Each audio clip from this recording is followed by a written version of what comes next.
Shalom, Bapak Ibu, Saudara-saudari, dan anak-anak yang sama dikasihi Tuhan. Salam sejahtera bagi kita semua.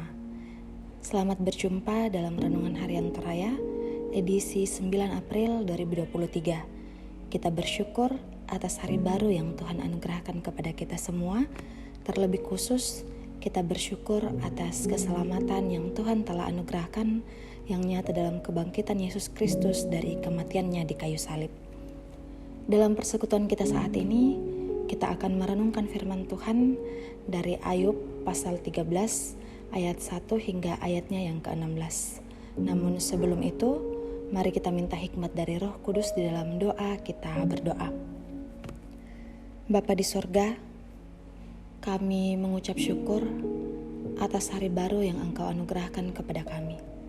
Terlebih lagi ya Tuhan, kami mengucap syukur atas pengorbanan Yesus di kayu salib demi menebus dosa kami, sehingga pada saat ini kami dapat memperingati hari kebangkitan-Mu. Dan dalam perenungan akan pengorbanan-Mu di kayu salib serta kebangkitan-Mu yang telah menyelamatkan kami akan merenungkan firman Tuhan yang kami yakini dapat menuntun, terkhususnya dapat memampukan kami meresponi keselamatan yang Engkau anugerahkan kepada kami dengan hidup benar, sesuai dan seturut dengan kehendak-Mu. Bersabdalah ya Tuhan, karena kami telah bersedia untuk merenungkan firman-Mu. Dalam Yesus Kristus Juru Selamat kami berdoa. Amin. Ayub pasal 13 ayat 1 hingga ayatnya yang ke-16. Firman Tuhan, Ayub membela perkaranya di hadapan Allah. Sesungguhnya semuanya itu telah dilihat mataku, didengar dan dipahami telingaku.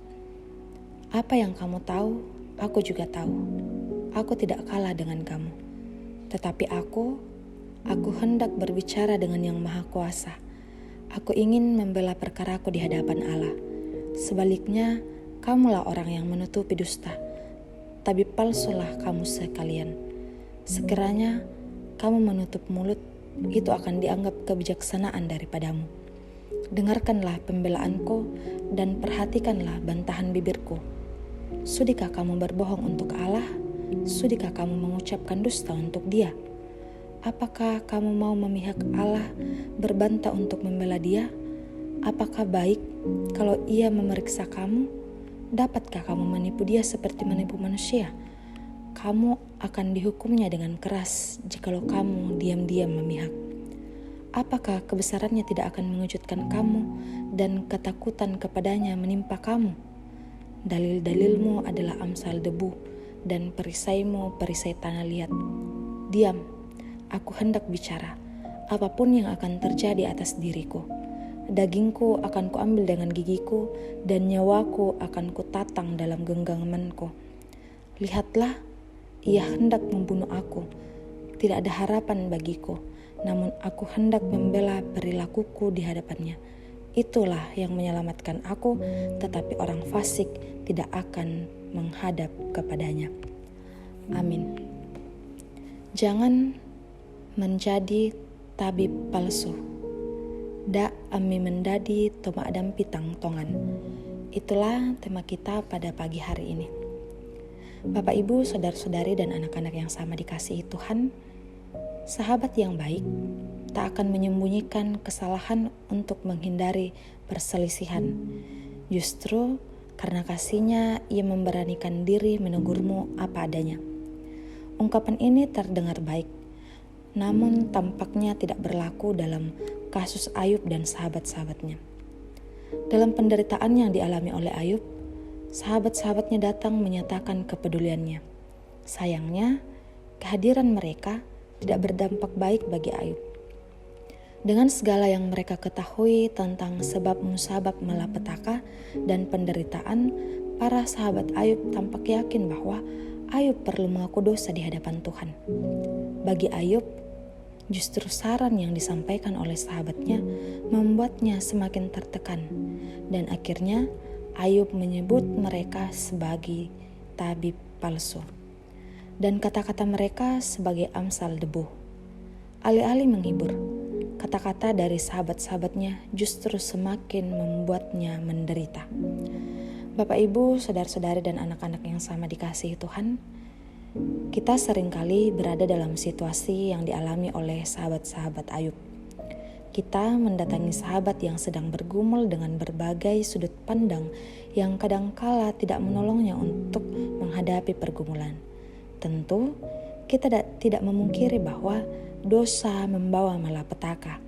Namun, dalam rangka penggembalaan kita, tidak boleh terlalu mudah mencari-cari dosa tertentu sebagai penyebab dari suatu penderitaan.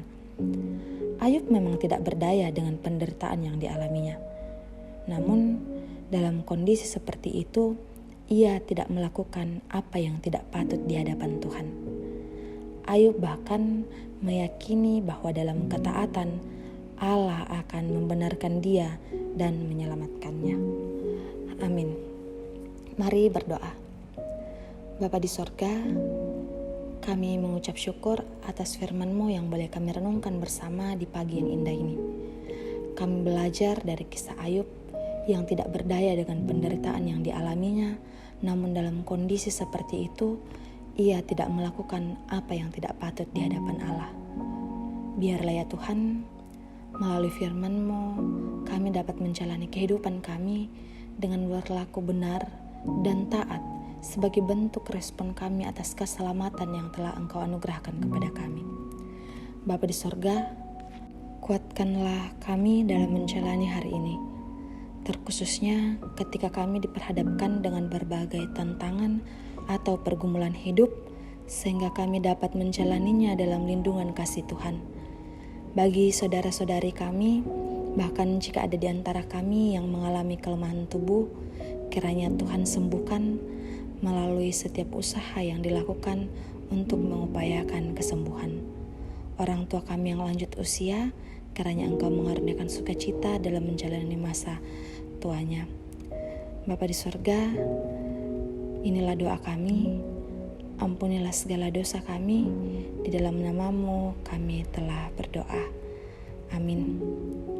Bapak, Ibu, saudara-saudari, dan anak-anak yang dikasihi Tuhan, percayalah bahwa ketaatan akan menyelamatkan kita dan terimalah berkat-Nya. Kiranya Allah mengasihani kita dan memberkati kita, kiranya Ia menyinari kita dengan wajah-Nya. Amin. Demikianlah kebersamaan kita dalam renungan harian Toraya. Selamat pagi, selamat hari Minggu, dan selamat memperingati hari kebangkitan Yesus Kristus. Tuhan memberkati.